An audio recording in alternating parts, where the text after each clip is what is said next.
Muli na naman nagtipon-tipon ang lahat, nagsama-sama sa mesa, kaya ang alak ilabas at walang katapusan. Freestyle, kwentuhan, magdamag, walang tigil na inuman hanggang sa upuan malaglag. Kaya ilabas na nga ang pulutan na hinanda pa, kasabay ng dahon na talaga mahiwaga. Huwag nang mabahala, halina't makitawa, sumabay sa trip ng tropa, kami ang bahala. Pakilabas na nga yung 10 bote ng litro, kasi nga libre yan lahat, parang tumira sa frito. Parang nanalo sa bingo na kotse ang papremyo, at walang awat sa alak dahil wala ng preno, kasi nga bihira na mangyari to.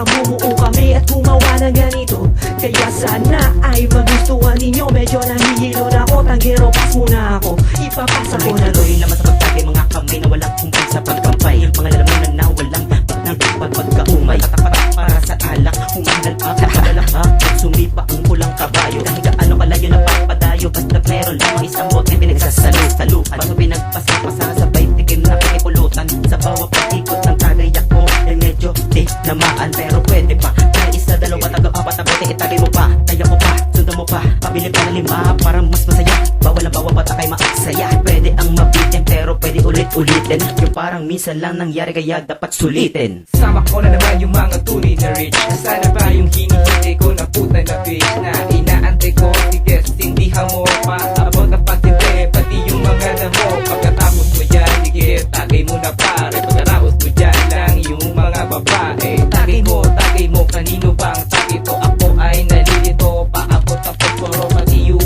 alak na nasa tabi mo. Paabot naman yung isa pa na upuan. Sige, tuloy lang, ito na ating inuman. Sige, yung sound pakilakasan, ako ay lalabas, dalampasaan ng pawis sa sobrang init na mesa. Sa dami natin kasing lakas ng EDSA, iba ang punukan sa kuneta, araneta. Salamat nga pala sa lahat ng nagsipunta, sana maulit pa at maiset na nga. Kamusta na mga katropa?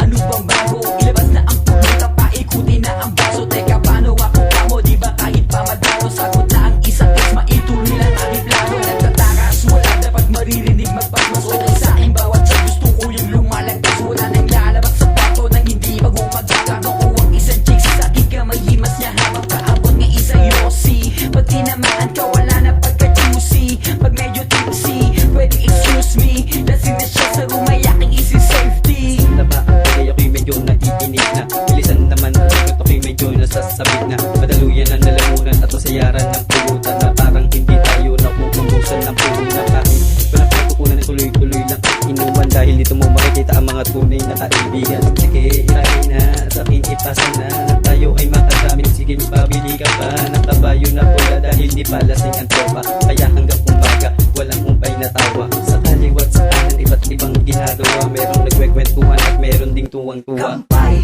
lahat ay mapapag-usapan. Inuman, lahat kami dyan mo maaasahan. Wala mang okasyon, basta't isa ang direksyon. Kasama ang mga barkada ng buo ang atensyon. Unti-unti nating babasain ang ating mga labi hanggang tayo'y malasing. Sa paraang ito, malilimutan ang mga problema. Katropa, kamusta ate, kuya at barkada? Kaya ilabas na yan para ating umpisahan. Walang makakapigil, basta't ituloy ang tagayan. Sama-sama sa lamesa, pag may alak ay ilisamin kayo. Sumama at sabay-sabay malasing. Tagay mo na yan, huwag mo na ipasa sa iba. Sabayan mo ng sindi hanggang pumungay ang mata. Magdamag na inuman, kasama ang katropa,